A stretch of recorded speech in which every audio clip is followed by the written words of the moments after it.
Hey, what's up guys? Synthwave here.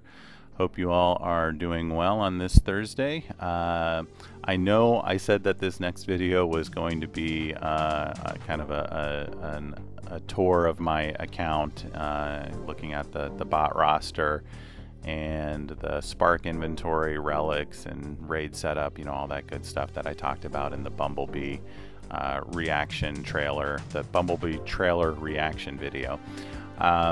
But Kabam just kind of keeps dropping these bombshells on us here. So instead of doing that account tour video now, I'll hold off on doing that, and we'll go ahead and take a look at these bombshells. And the two bombshells I'm talking about are, of course, are the first being the release of another $100 offer for a Tier 3 Alpha Spark.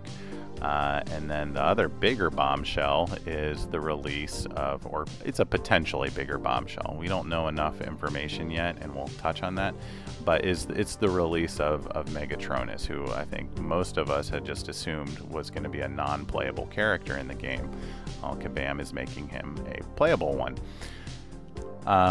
So looking at these two things, I just kind of see that there are two possible divergent paths that we need to discuss here, and one is a positive path to go down, and the other is a not positive path. It's a very negative path, and I don't like to be negative, but we also, just because something is negative doesn't mean we don't want to talk about it. So why don't we talk about that first, and then we'll talk about the positive thing so we can end it on a positive note. But let's explore the negative path first, and that path is that playable Megatronus is, for lack of a better phrase, a harbinger of doom that spells the end of Forged to Fight.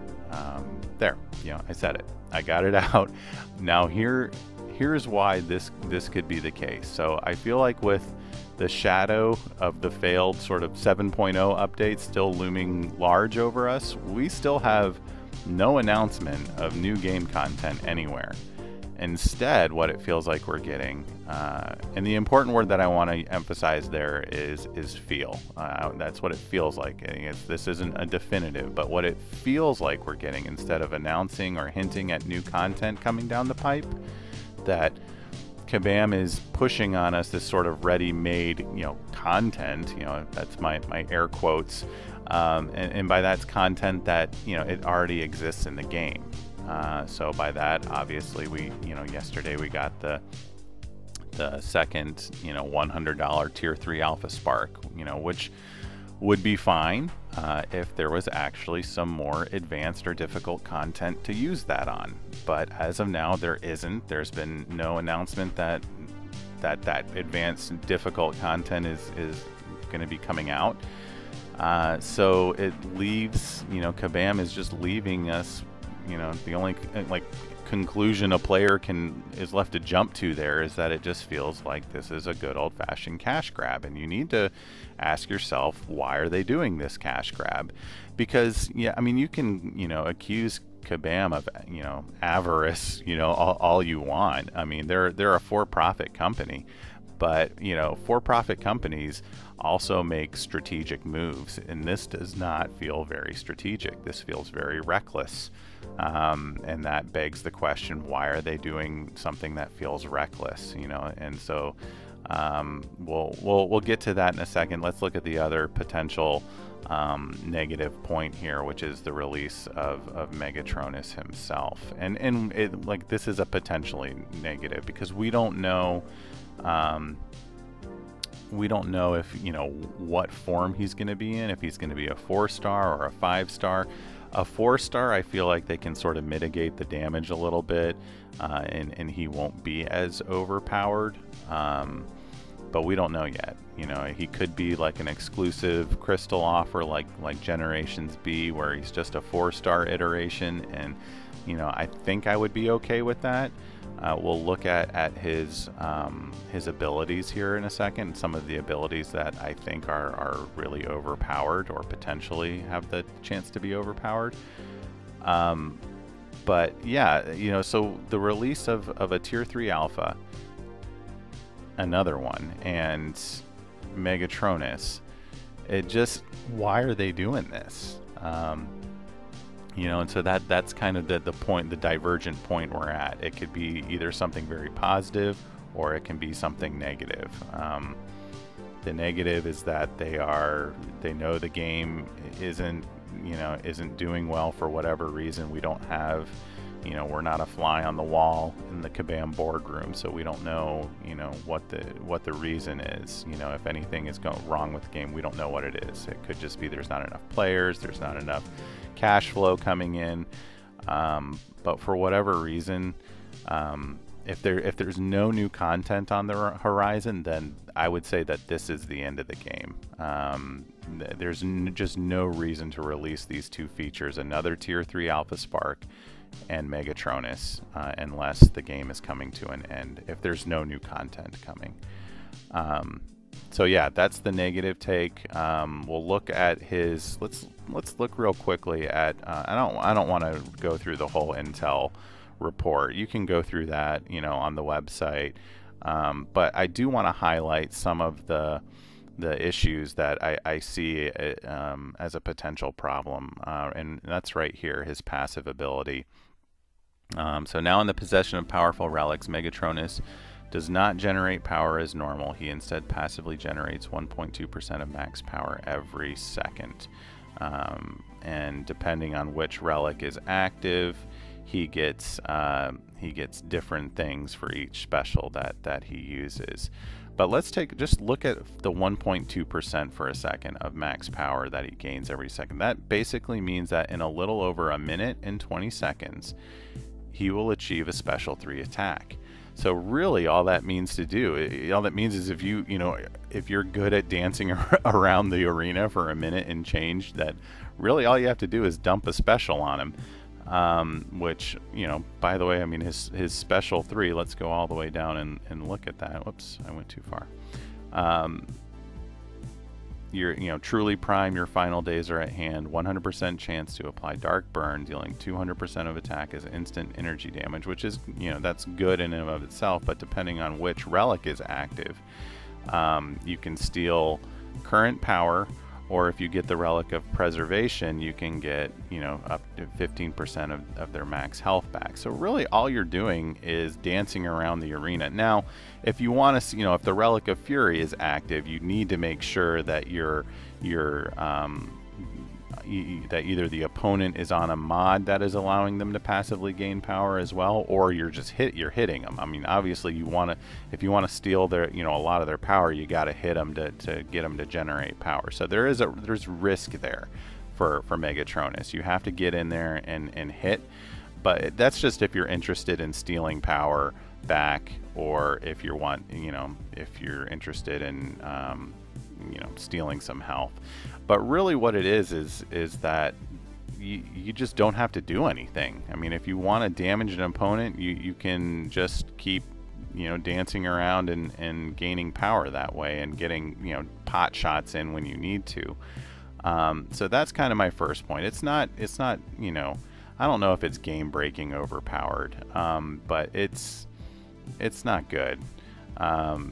So yeah, so that's the passive one. And the other thing is, you don't even really need him to be awakened either for him to be, potentially overpowered. I mean, his signature ability is decent, but it's not, you don't really need it. It's just whenever you fill a power bar, he has a 15 to 65% chance to activate the Relic of Obedience, preventing opponents from activating buffs or debuffs for 8 seconds. Additionally, when the relic is not active, buffs and debuffs the opponent activates are 20% weaker. So it's good, but I don't think it's like a game breaking must. You need to have that for him to be good. But yeah, that would be the one thing that I really want to emphasize is that power gain that he has. And it just seems, I don't know, it just seems painfully obvious to anyone, who can read, that he is overpowered, and that it leads to the question, why is Kabam releasing him? What should really strictly be a non-playable character as a playable one? So yeah, I just feel like with the current climate of Forge to Fight right now, with no new game mode in sight, the only conclusion that we can draw from these two things, of the release of the Tier 3 Alpha and the release of Megatronus, is that Kabam is going to shut down the game, and they're trying to suck out the last of the milk from the proverbial whale, before it's led to slaughter. So yeah, I mean, that's just the only conclusion that we're left to draw from right now. The other kind of point that I wanted to touch on too is that just with the release of Megatronus, this is coming from a development team that in the past I feel like has so carefully and meticulously balanced these bots, so they're not overpowered. That releasing Megatronus like this, it just, again, the word I would use is reckless. It just seems a little reckless. So yeah, I just don't know why. I don't know why these two things are happening. Another Tier 3 Alpha and the release of a potentially very overpowered character. And so that's the negative. The positive spin on it, it's unfortunately, kind of more on the brief side. And honestly, it kind of feels more like a glimmer of hope next to the, when you put it, side by side, you juxtapose it with the negative. But we'll still touch on the positive, and that's this. And we know that in the past, moderators, they have to be pretty tight-lipped about what they can and can't say in terms of game development until, the proper time, until they get the nod from the powers that be. And that's usually, a week or two away from whatever it is they're going to announce. So there is still a chance that the release of Megatronus will be timed with something new game-wise. I mean, that's what we can always hope for, is that these, the Tier 3 Alpha Spark and then, the release of Megatronus, is that there is something new going on. So, and yeah, and the other sort of slightly positive thing that we can talk about, that, at least from on the Megatronus end of things, is that he may only be available in an exclusive crystal, which also means that he may only be a 4-star bot. I don't know, has anyone seen anything contrary to that? Any moderators, saying anything otherwise? I mean, if he was relegated to staying a 4-star, I feel like that might be enough to kind of stop him from being overpowered and give him, bring him more into the realm of realistic gameplay. But I still think he's going to be pretty powerful. Now, we don't know anything until we play the bot. On paper, in the past we've seen lots of bots where we're like, oh, he's going to be amazing and unstoppable, and then we play him and he's just kind of like, yeah, he's okay. So I mean, it may be he may, once we play him, realize that he's good, but he's not certainly the best. So I don't know, we'll see. But that's it for the positive. I mean, I don't know, I don't have much else to say on the positive end of things right now, other than maybe if there's new game content coming out, that would be fantastic. That's what everybody wants. That's what everyone wants to see. The other positive would be if Kabam can kind of hold out long enough for the Bumblebee movie to release, and if it's a box office success, that it may give the game a kind of a fresh influx of players, as well as new bots. And I know there's a couple new bots in there that we're gonna that could be added to the game, and those triple changer bots, and kind of new different looks to some of these bots that kind of Kabam can grab onto and develop and release in the game. So yeah, like I said, I want to try to end this video on a positive, but I also don't want to be a total Pollyanna about this either. I mean, what Kabam is doing right now, it does not look good, and they don't seem to be saying much to defend the release of both this Tier 3 Alpha Spark and what could potentially be the most powerful bot in the game that can beat all other bots. I mean, it even says that in the bot intel report. I mean, where is that? Yeah. strong matchups. Everyone. There is no bot that Megatronus cannot overpower. Weak matchups. No one. No one stands as a serious challenger to him. That is the embodiment of power. You know, and granted, you know, I mean, that's all, you know, it's, I know it's tongue in cheek, but it's still there, you know, because it's like they know it's true, you know. Yeah, we know we're doing this. But anyway, yeah, that's really all I have to say about it. It's all I have time for anyways. I got to get back to work, but we'll see how this whole business shakes out. Then in the meantime, yeah, I'll have that video of the account tour that I promised from the Bumblebee reaction trailer video that I did the other day. You can go check that out if you haven't already. But yeah, make sure you like, comment, subscribe, hit the bell to be alerted when new content goes up. Yeah, see, I mean, at least some of us are putting out Forged to Fight content, kabam. So there you go. And I'll see you in the next video. So have a great day. Have a great day, Commanders.